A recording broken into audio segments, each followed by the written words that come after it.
profundamente antireeleccionista, quitarle esa esencia lo debilita todavía más.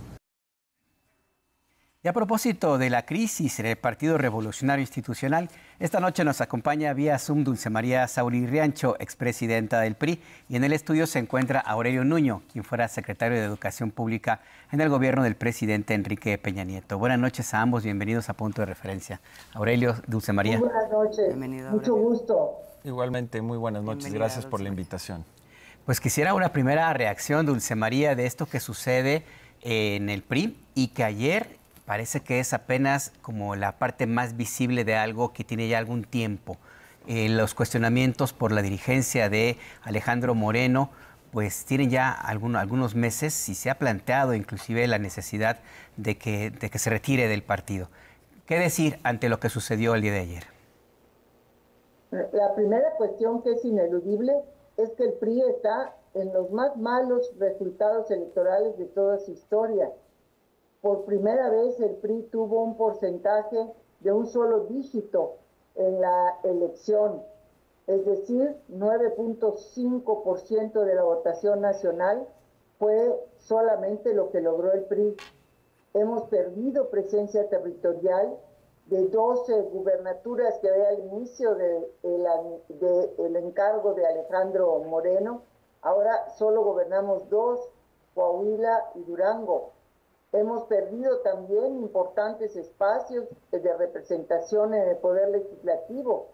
Estamos hablando de que el grupo parlamentario en la Cámara de Diputados va a ser muy probablemente de 35, y esto significa que es verdaderamente irrelevante si el PRI vota o no vota reformas constitucionales o reformas legales.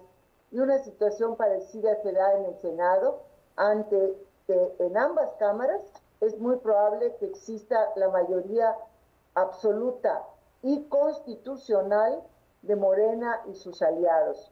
Ante esto, la pérdida de densidad política del PRI es muy grande.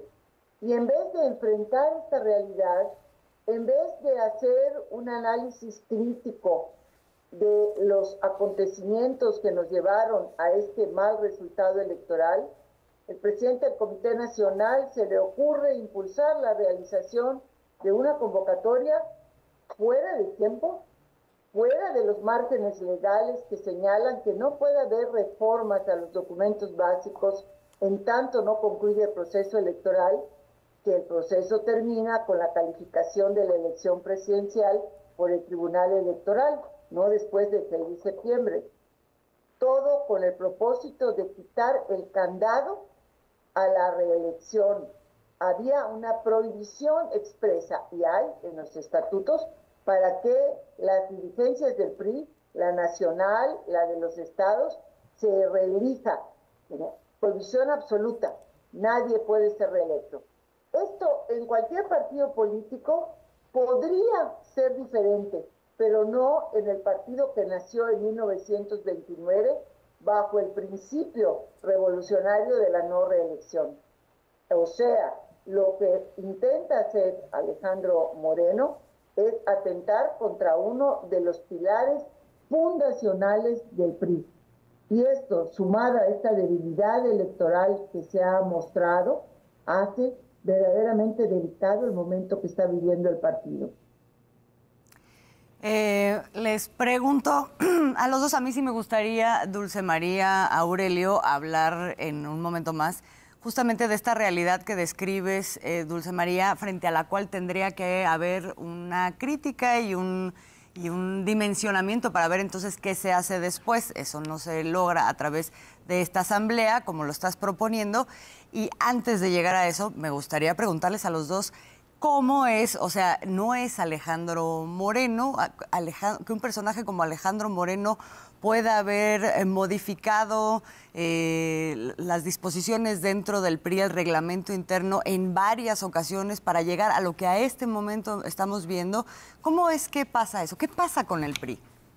Bueno, muchas gracias por la invitación, Azul, Alberto, mi compañera Dulce María Sauri, un saludo. Bueno, primero coincido plenamente con lo que ha dicho Dulce María. Y lo que vimos el domingo fue un triple golpe. a un intento de un triple golpe. El primero es como un cuartelazo, porque está haciendo una asamblea, como lo acaba de describir muy bien Dulce María Sauri, una asamblea ilegal, es decir, violando distintas disposiciones del partido, pero también de la República. Es un golpe al corazón del alma, de la esencia y del objetivo central del PRI. Cuando se creó el PRI en 1929, siendo el PNR, tuvo dos objetivos centrales. Acabar con los caudillos, o ponerle freno a los caudillos y crear instituciones. Y el eje central para construir esa política fue la no reelección. Y por eso nació como un partido antirreeleccionista.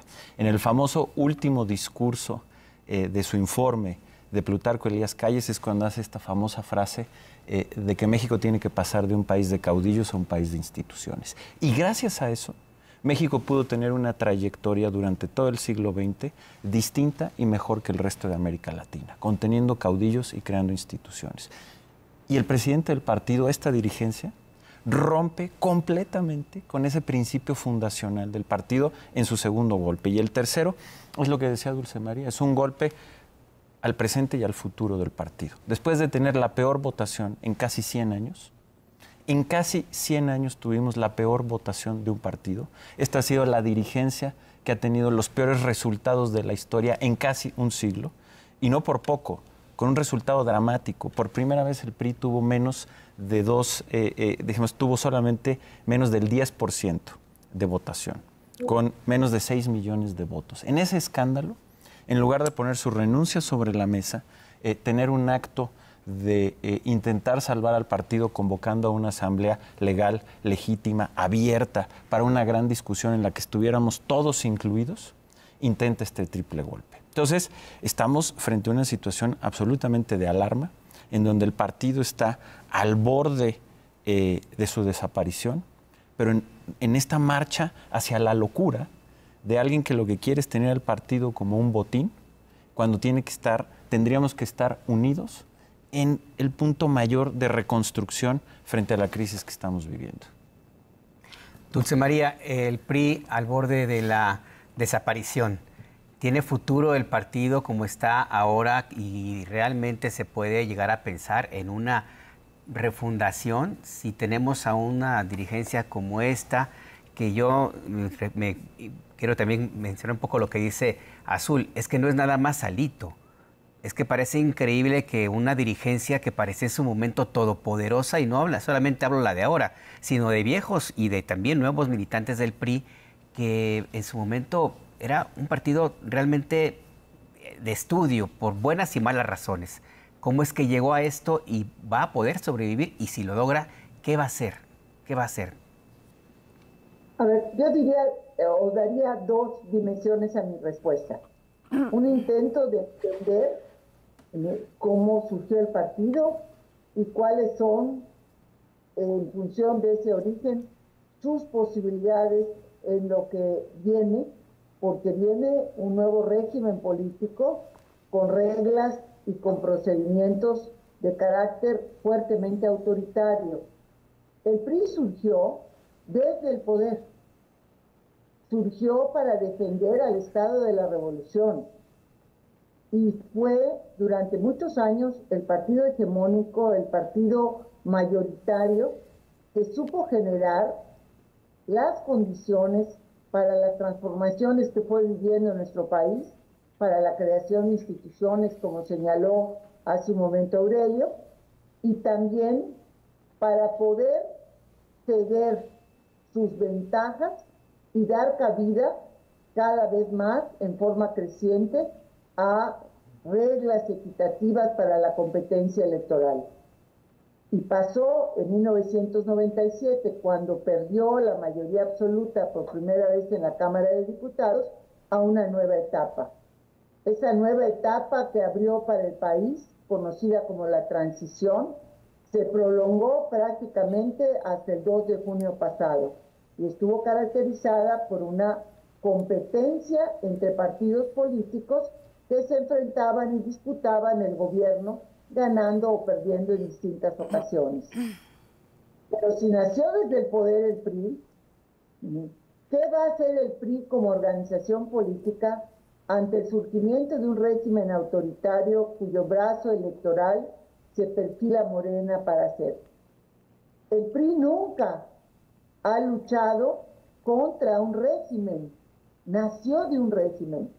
Eso de entrada a mí me motiva a decir que se necesita una reflexión muy profunda en el seno del PRI para entender los retos enormes que representa enfrentarse a un régimen, algo totalmente inédito.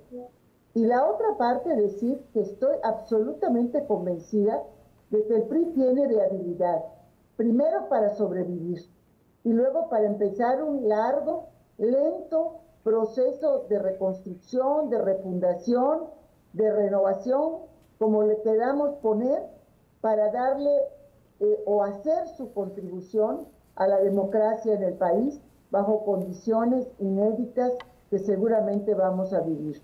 Pero hay una condición fundamental. Eso no se puede hacer bajo la presidencia de Alejandro Moreno. Déjame proponer una cosa, Dulce María. Efectivamente, bueno, hay una claridad sobre lo que representa en este preciso instante un Alejandro Moreno, con todo lo que hemos platicado, hemos visto. Pero dejando fuera a Alejandro Moreno, y quiero justamente hablar de esa refundación de la que hablas, de la que hablan otros priistas, tú mismo, Aurelio, en donde hoy hay una indignación profunda por haber cambiado este principio fundacional de la no reelección. Déjenme poner sobre la mesa el hecho de que el PRI tenía otros principios fundacionales que se fueron quedando en el camino. Y te lo pregunto a ti primero, Aurelio, porque finalmente tú fuiste también representante de un gobierno que también fue apabullado en las elecciones en 2018, justamente como una forma de la sociedad de separarse de una propuesta de PRI que había ido, pues, abandonándose. ¿O cómo lo ves? Sí, mira, primero, la indignación que existe hoy en el partido y en la militancia es, por supuesto, en primer lugar, por este cambio a una regla central, a la regla fundacional del partido de la no reelección. Pero es también una indignación, porque la asamblea que tuvimos fue una asamblea absolutamente ilegal e ilegítima. Es decir, fue una asamblea que se convocó a toda prisa, violando distintos reglamentos y las leyes de la República. Es una asamblea que se hizo prácticamente como clandestina, sí, en la que solamente fue un pequeño grupo que son los incondicionales de la dirigencia, dejando a un lado al resto de la militancia. Y en eso hay una profunda indignación también. Es decir, no solamente es el resultado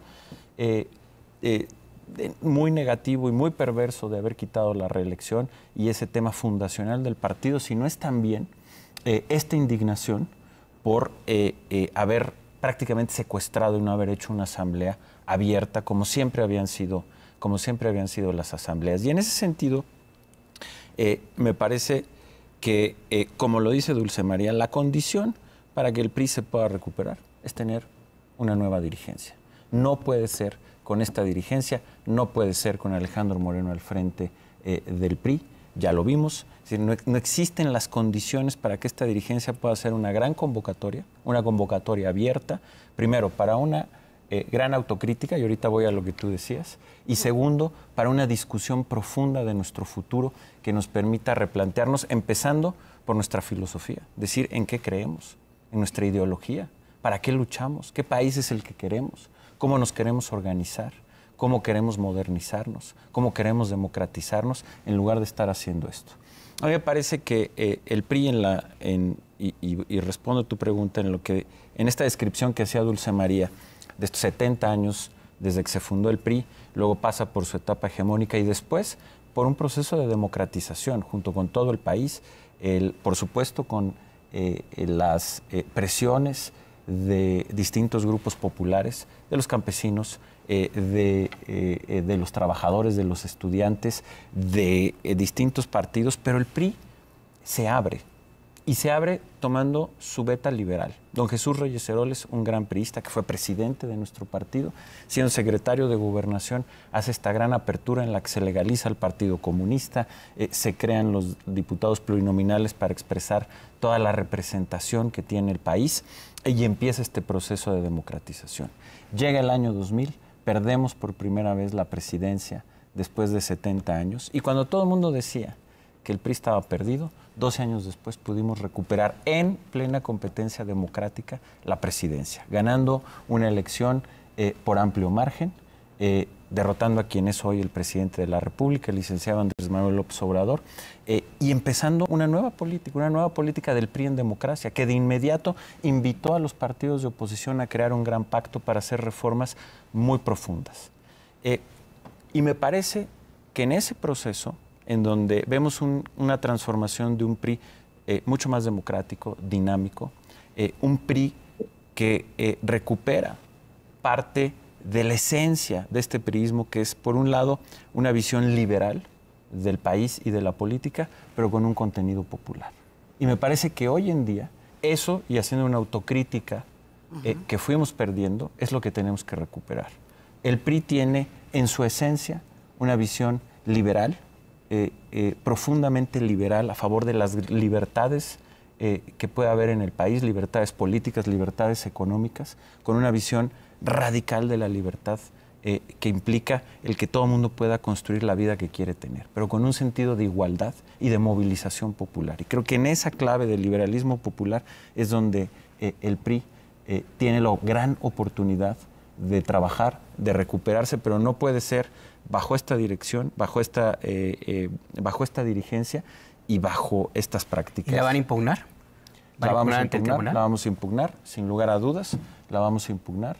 Un grupo muy grande, nos podrá hablar Dulce María con mucha amplitud, pero un grupo muy grande, la mayoría de los exdirigentes, exgobernadores, varios de quienes fuimos secretarios de Estado, frente a esta ilegalidad, la vamos a impugnar sin lugar a dudas.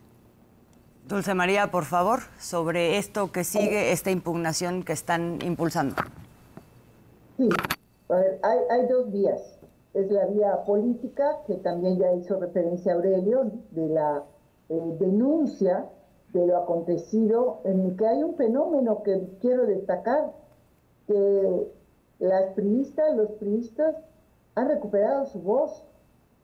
Es un partido que se caracteriza por sus silencios, porque confunde la disciplina con el silencio. Entonces, el hecho de que haya esa expresión de muchos militantes en contra de la vulneración del principio fundacional de la reelección es en sí mismo un cambio muy importante, porque tal parecía que el priismo iba como los corderos, en silencio al matadero, sin siquiera lanzar un balido. Bueno, pues no uno lanzamos muchos. Esa es una revolución política. La otra es la impugnación legal. La reforma de esta asamblea, que tiene una dudosísima legalidad porque se hace en un tiempo en que no ha concluido el proceso electoral. Y eso de entrada vicia toda la organización de la asamblea y por lo tanto también sus resultados.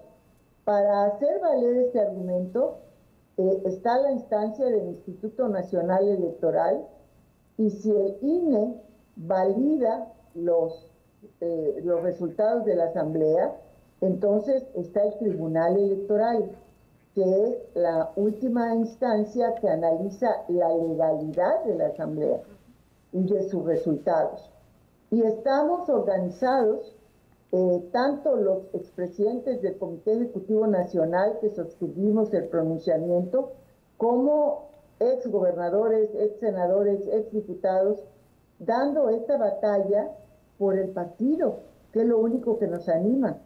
Quiero también decirles que no estoy hablando solamente en la imaginación de que el PRI se puede recuperar.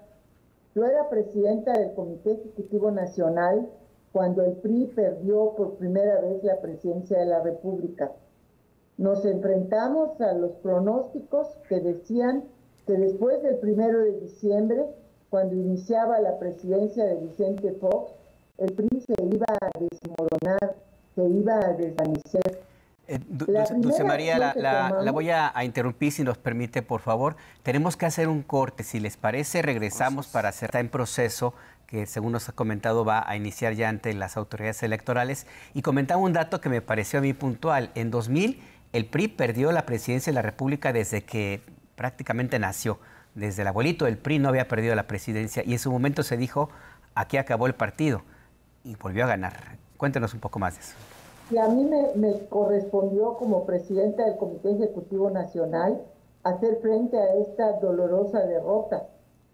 Y desde luego teníamos una mayoría relativa en la Cámara de Senadores, 60 senadoras y senadores, y teníamos 211 diputadas y diputados federales. Pero la presidencia, el shock de haberla perdido por primera vez, fue tremendo para el partido en su conjunto. Me correspondió, después del 1 de diciembre, empezar un ejercicio muy intenso de debate interno para construir las condiciones nuevas en las que iba a desempeñarse el partido, porque perdió en la figura del presidente de la República su eje articulador de gobierno interno.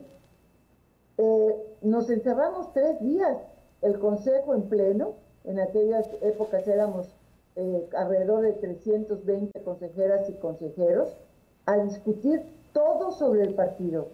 En Iztapan de la Sal hubo de todo, debates fuertísimos en la tribuna, abajo de la tribuna, todo, pero salimos de ahí con 2 acuerdos básicos. El primero, convocar una gran Asamblea Nacional que había de realizarse y culminar el 20 de noviembre de ese año.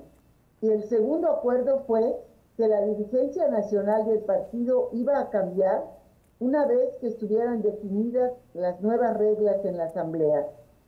Así, después de meses de un trabajo intensísimo, en que el debate se dio desde los seccionales, la estructura más pequeña de la organización priista, los comités municipales, los consejos estatales, los sectores, las organizaciones.